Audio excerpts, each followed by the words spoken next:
He was the light. That's what they took away. Our family light. And it's not the same. Even, you know, when we kind of get together, you know, we don't hear those loud laughing outbursts, you know, that we used to hear when Bobby was here, you know. They took that light away from us. Bobby Branch was a lot of things to his family and friends. He was a fun, loving guy. He cared about people. He loved his kids. He loved his family. He was the center of our family. His friend Frankie Jones asked Bobby to step in and play the lead in his movie at the last minute. He tried, couldn't get it. He tried, kept trying, but we stayed with it. He finally, you know, was the character in that movie, the main character. He did that, and he couldn't tell him, after that, he couldn't tell him he wasn't no actor. All that Bobby was vanished nearly a decade ago. His friend last sees him on October 2nd of 2014. His friend was going in one direction and Mr. Branch was going in the other direction. And that was at about 2 p.m. He was reported missing on October 4th. My cousin had talked to him that day, and they were supposed to meet. So when he didn't answer his phone and everybody was calling because he talks to everybody, and nobody heard from him that night, so everybody was worried by the next day. So we all was looking. That's not like Bobby, not to reach out and call somebody or text somebody back. I was stunned. I would say, oh my God, don't let this be true.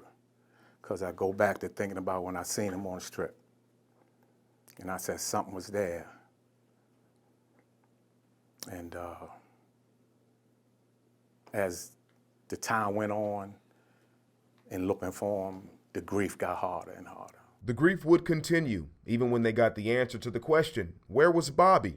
Almost 2 years later. On June 15th of 2016 at approximately 3 p.m., BPD receives a call for skeletal remains at 133 East North Avenue. The remains belonged to Bobby and weren't far from where he'd gone missing. We put out flyers. We went through the whole neighborhood.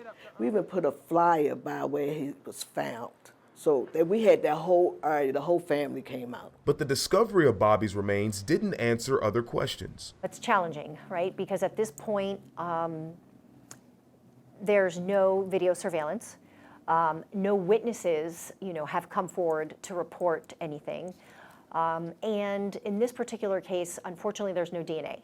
Right, because there was no evidence found around the skeletal remains that had anything to do with his crime. So it was literally just his remains. Police say to solve the case, they need someone from the community to come forward. Until then, the family remains broken, grieving, and waiting for answers. I believe that, and I'm hopeful that somebody will step up and say something. You know, we are coming up on 10 years now. Like, it's really time for my family to get justice. My nephew was our heart of the family. We miss him. Even all these years past, we still miss him. Please, if you know anything, pick up the phone, say something. If you have any information about what may have happened to Bobby Branch, you are asked to please call the Baltimore Police Department's Cold Case Unit at 410-396-2100. Or you may remain anonymous by calling Metro Crime Stoppers at 1-866-7-LOCK-UP. You may be eligible for a reward of up to $6,000. Thanks for watching this edition of Maryland Cold Cases. You can check out more cold cases by clicking on this box over here, and be sure to subscribe to our channel so you don't miss any new videos when we upload them to YouTube.